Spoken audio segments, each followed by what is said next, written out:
Hello বন্ধুরা, লিপি কিচেনে আপনাদের সবাইকে স্বাগতম। তো আমি আজকে চিতই পিঠা করেছি। চিতই পিঠা রেসিপিটা দেখবেন পুরো ভিডিওটা। যদি ভিডিওটা ভালো লাগে আমার চ্যানেলটি সাবস্ক্রাইব করবেন, শেয়ার করবেন। আমি সিদ্ধ চালের গুঁড়াটা নিয়ে নিয়েছি চিতই পিঠার জন্য। এখন চালের গুঁড়াটা চেলে নেব। কিনা চালের গুঁড়ো, ওই জন্য আমি একটু চেলে নিচ্ছি। অনেক সময় অনেক কিছু থাকে, আস্তা চাল টাল থাকে, ওই জন্য একটু চেলে নেওয়া ভালো। এখানে 500 চালের গুঁড়ো আছে, আমি এখন চেলে নিয়েছি। ঢেলে নেব একটা পাত্রে। আমি নুন দিয়ে দেব 1 চামচ। এই যে নুনটা মিশিয়ে নেব।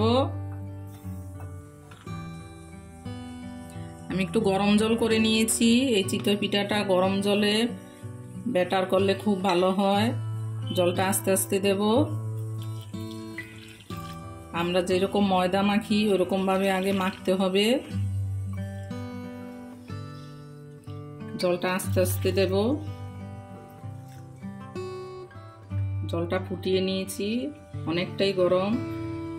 এইভাবে চিতই পিঠাটা করলে অনেকটা নরম হয়। মাখিয়ে নেব এবার হাত দিয়ে। এই যে এইভাবে ময়দা মাখার মতো মাখিয়ে নেব।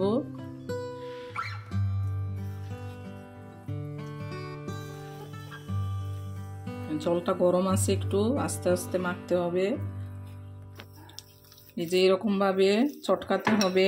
এটা যতটাই চটকানো হবে ততটাই নরম হবে পিঠেটা। যে আর একটু জল দিয়ে দিয়েছি।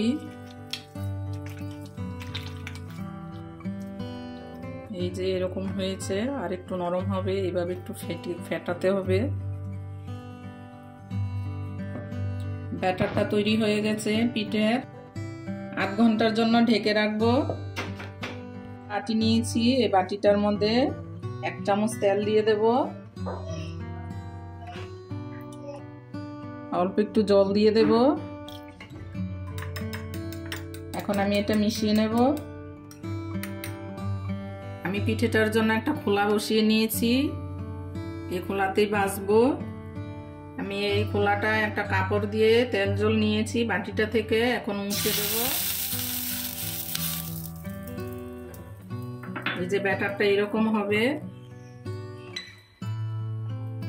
এরকম হবে ঘনত্বটা।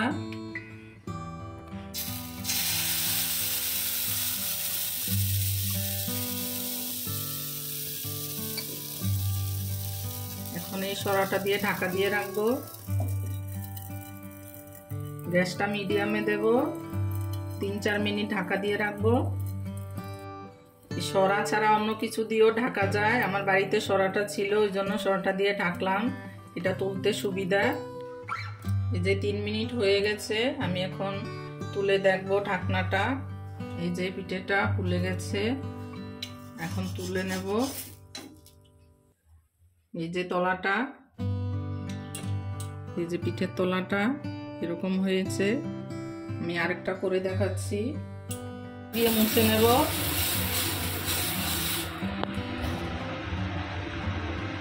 এখানে দিয়ে দেব।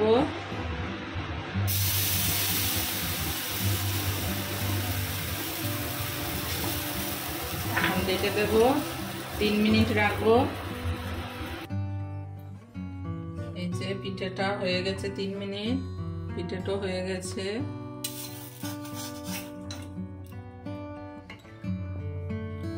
এই যে বন্ধুরা, আমার চিতই পিঠেটা তৈরি হয়ে গেছে।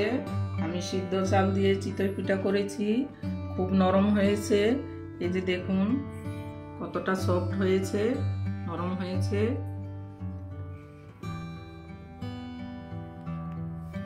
পুরো ভিডিওটা দেখবেন, পুরো ভিডিওতে রেসিপিটা দেওয়া আছে। এইভাবে এই প্রসেসে এইভাবে চিতই পিঠা করলে খুব নরম সফট হয়। আমার ভিডিওটি ভালো লাগলে আমার চ্যানেলটি সাবস্ক্রাইব করবেন এবং শেয়ার করবেন।